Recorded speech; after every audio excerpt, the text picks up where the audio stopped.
আপনারা দেখছেন 24 TV 2 big breaking news. পাহাড়ে এডিসি ভিলেজ। আপনারা জানেন যে নির্বাচনে জয়ের পূর্বের পর থেকে কিন্তু একটা হিমশিম খাটছে, অর্থাৎ এডিসি এলাকাতে বিজেপি শাসক দল। তবে শাসক দল হিসেবে আমরা এগিয়ে দেখেছি তিপ্রামথার সুপ্রিমোকে। তাহলে কি যে কোনো মুহূর্তেই তারা সমর্থন তুলে নিলেই কি সরকার ভেঙে যেতে পারে, এমনটাই মনে করছেন রাজনৈতিক মহল। তবে দেখুন, 2028-এ ত্রিপুরাতে কিংমেকার হিসেবেই 23-এ উঠে এসে আরও একটা বিপরীত দিক থেকে মোথা দলের সুপ্রিমো আগামী দিনে মুখ্যমন্ত্রী হওয়ার সম্ভাবনা বেশি। তাই আপনারা আমাদের চ্যানেলটি ভালো লাগলে শেয়ার করে পাশে থাকবেন। ফের কিন্তু বিজেপি যে কোনো মুহূর্তে তাদের সরকার ভেঙে যেতে পারে। কেননা অধিকাংশ যারা মোথার জানেন যে বিধায়ক রয়েছে মানে সমতলে বা পাহাড়ে পাহাড়ে, তাহলে কি এই সমীক্ষাতে উঠে আসায় একটা বড় চমক দেখা যেতে পারে।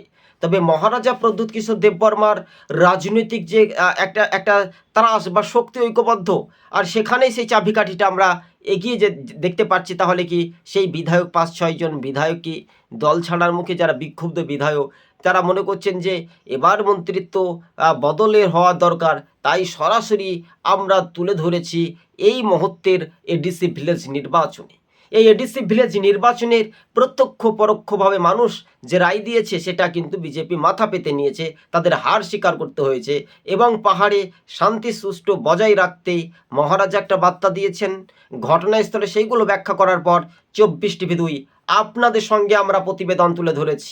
হ্যাঁ দর্শক বন্ধুগণ, ত্রিপুরাতে মহারাজাই ফের মুখ্যমন্ত্রী হচ্ছেন, কেউ রুখতে পারছে না। এই নিয়ে ব্যাপক সোশ্যাল মিডিয়াতে পরিচর্চা হচ্ছে, সোশ্যাল মিডিয়াতে আলাপ আলোচনা হচ্ছে। আর তাই ঘটনাস্থলে আপনাদের সঙ্গে প্রতিবেদনগুলি তুলে ধরেছি। আপনাদেরকে আরও একবার জানিয়ে রাখি, যে কোনো মুহূর্তেই সরকার ভেঙে যেতে পারে ত্রিপুরায়।